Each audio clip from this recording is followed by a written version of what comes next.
karyawan diduga terpapar virus corona dari seorang pasien positif COVID-19 yang tidak jujur saat memeriksakan diri. Hanya dan PHK karyawan karena tidak bisa lagi mengikuti beban COVID. Sebanyak 1.331 orang. Sehingga totalnya kasus positif ini menjadi 42.760 orang. Intinya, kita harus sangat hati-hati. Jangan sampai kita keliru memutuskan.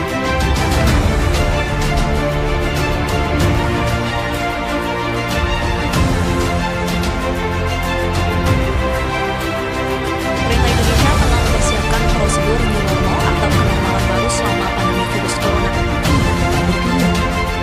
Sampai satu kegiatan ekonomi mulai kembali setelah PSBB transisi diberlakukan 5 Juni.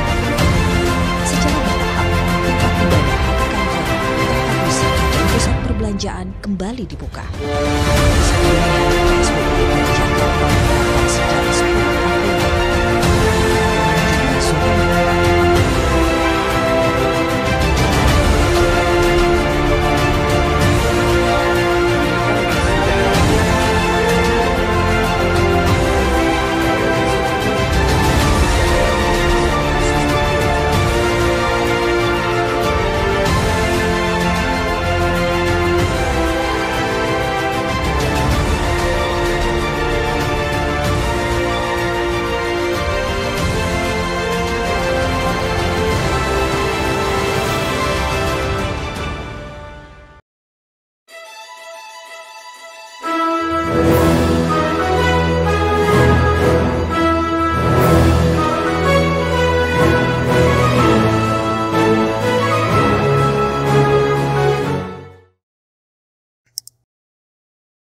Salus populi suprema lex, keselamatan rakyat adalah hukum tertinggi. Begitu pula dengan keadaan darurat kesehatan di Indonesia saat ini, di mana kesehatan merupakan kunci utama keselamatan rakyat Indonesia. Assalamualaikum warahmatullahi wabarakatuh. Dewan juri yang terhormat, pemerhati hukum yang bermartabat, serta rekanku dari tim Kontal yang nampaknya sangat bersemangat. Perkenalkan, saya Kesena Putri, selaku pembicara pertama dalam tataran pro terhadap mosi Indonesia belum siap menerapkan new normal, di mana tujuan utama argumen saya adalah untuk melindungi keselamatan rakyat Indonesia dari bahaya pandemi COVID-19, yakni sejalan dengan tujuan bangsa pada pembukaan Undang-Undang Dasar 1945 alinea keempat.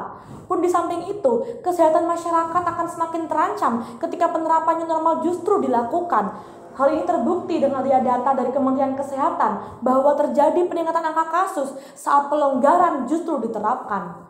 Kita telah mengetahui bersama bahwa new normal adalah tatanan kehidupan baru di mana adanya aktivitas pelonggaran serta sesuai dengan protokol kesehatan. Namun, sejak ditetapkannya keputusan Presiden nomor 11 tahun 2020, pemerintah Indonesia belum juga mampu meredam angka kenaikan kasus di Indonesia.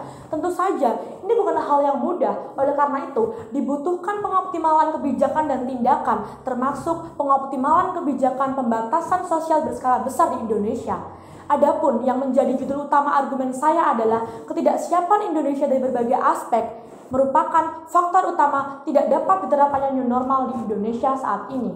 Secara filosofis, tujuan bernegara adalah untuk melindungi segenap bangsa Indonesia seperti yang tertuang pada pembukaan Undang-Undang Dasar 1945 alinea keempat. Maka dari itu, sudah seharusnya pemerintah mengutamakan dan memprioritaskan keselamatan rakyat lebih dari apapun, bukan justru menyerah pada keadaan lantas membiarkan penularan virus corona di tengah pelonggaran. Secara kacamata hukum, pada pasal 20 pada ayat 1 dikatakan secara jelas bahwa kesehatan merupakan hak hukum dari setiap orang yang harus dijamin oleh negara. Di samping itu, pada Undang-Undang Kesehatan nomor 6 tahun 2018 menyatakan secara jelas bahwa pemerintah, baik pusat dan daerah, bertanggung jawab untuk melindungi kesehatan masyarakat. Secara sosiologis, Indonesia belum memenuhi ketentuan dari WHO, yaitu indikator suatu negara dapat menerapkan new normal. Di samping itu, pada aspek penurunan kasus, Indonesia belum juga mampu melakukan hal tersebut. Bahkan pemerintah mengonfirmasi per 20 Juni 2020 masih ada 45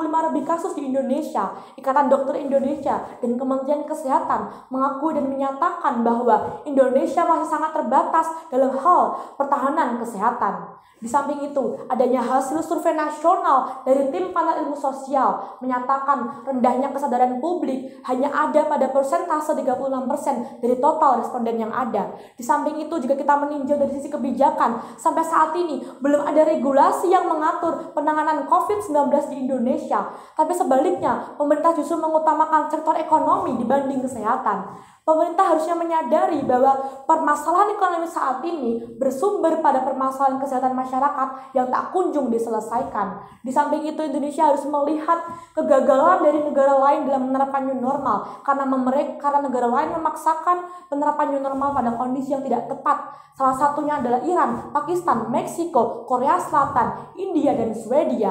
Oleh karena itu, Dewan Juri yang terhormat, saya menawarkan solusi yang solutif untuk menangani COVID di Indonesia, yakni dengan melakukan penanganan masif dan kembali mengoptimalkan kebijakan PSBB di Indonesia, serta mengedukasi untuk meningkatkan kesadaran publik, dan juga jangan lupa melakukan law enforcement dengan memberikan sanksi administratif berupa denda kepada masyarakat yang melanggar. Dan untuk mengatasi krisis pangan, pemerintah harus mengoptimalkan pemberdayaan sektor pertanian di Indonesia, dan untuk ekonomi harus adanya realokasi anggaran untuk memaksimalkan penanganan COVID serta sinkronisasi antara APBN dan APBD. Niscaya dengan demikian akan terjadi pemulihan kesehatan yang diiringi secara bertahap pemulihan ekonomi bangsa. Perlu kita ingat kembali bahwa ekonomi dapat dibangun kembali, namun nyawa masyarakat tak ada yang dapat mengembalikannya. Strategi menyelesaikan akar permasalahan adalah strategi yang bijak dibanding mengutamakan hal yang tidak utama dalam hal ini.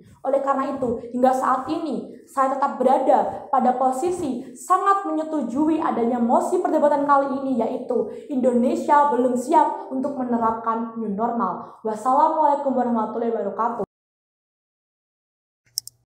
Penyesuaian bukan berarti menyerah pada keadaan, namun sebuah ikhtiar untuk dapat bertahan di situasi yang tak diinginkan. Assalamualaikum warahmatullahi wabarakatuh, salam sejahtera bagi kita semua. Saya Muhammad Reza Fadil Pratama, selaku pembicara kedua dari tim kontra dengan mosi Indonesia belum siap menghadapi new normal.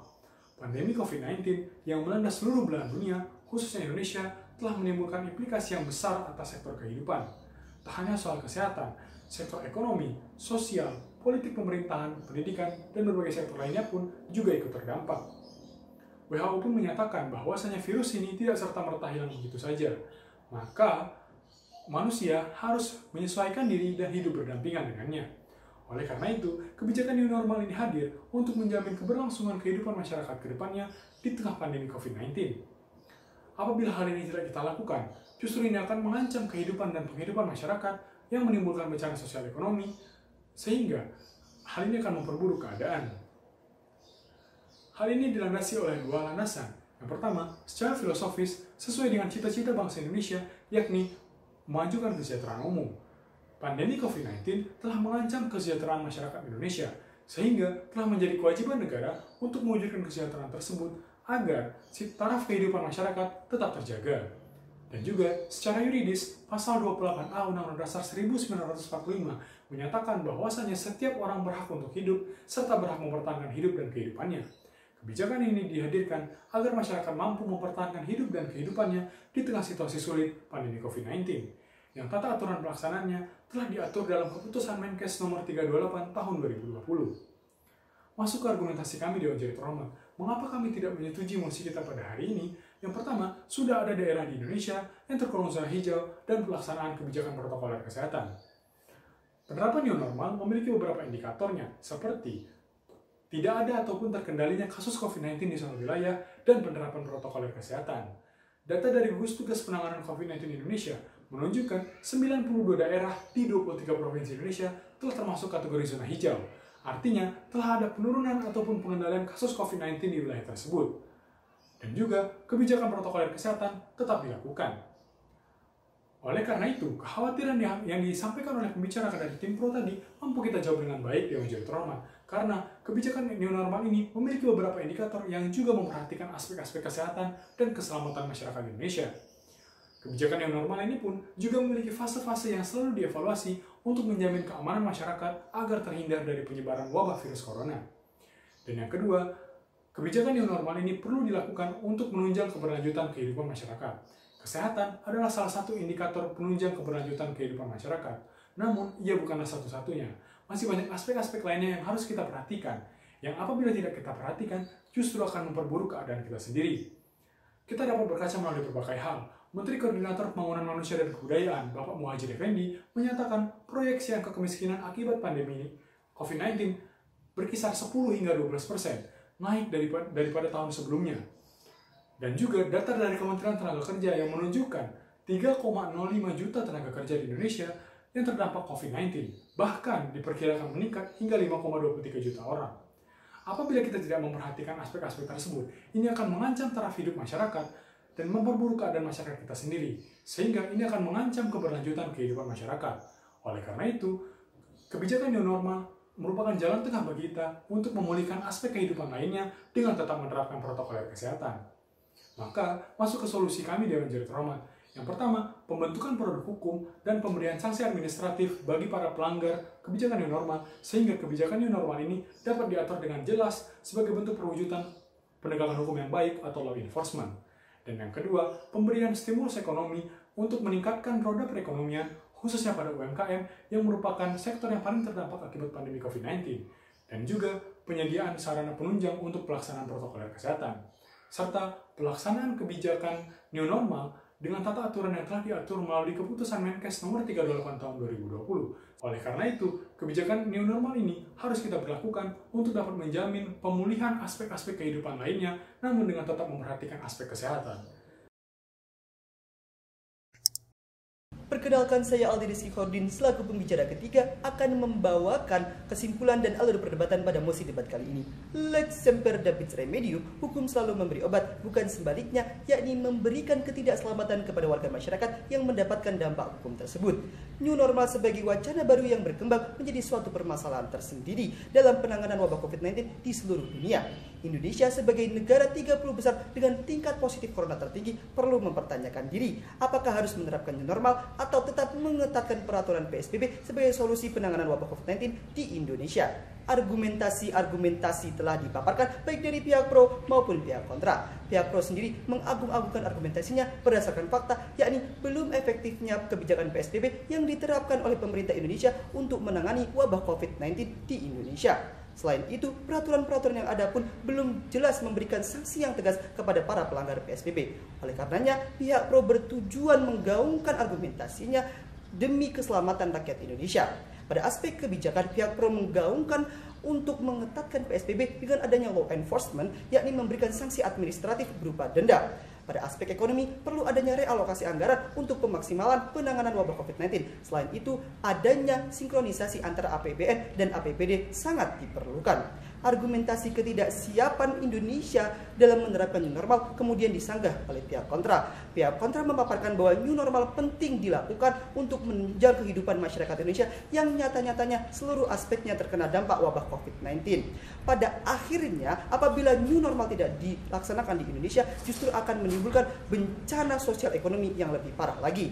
Pada akhir argumentasinya, pihak kontra memaparkan solusi-solusi yang diharapkan mampu menjawab keresahan pihak pro sebelumnya, yakni adalah penegakan hukum secara tegas, pemberian stimulus ekonomi khususnya pada bidang UMKM, dan penerapan new normal pada wilayah yang telah dianggap sebagai zona hijau dengan kebijakan di mana protokol kesehatan tetap diperhatikan. Pada akhirnya, Dewan Juri yang terhormat, solusi-solusi yang telah dipaparkan baik dari pihak pro maupun pihak kontra dapat dikolaborasikan untuk menunjang melawan COVID-19 di Indonesia.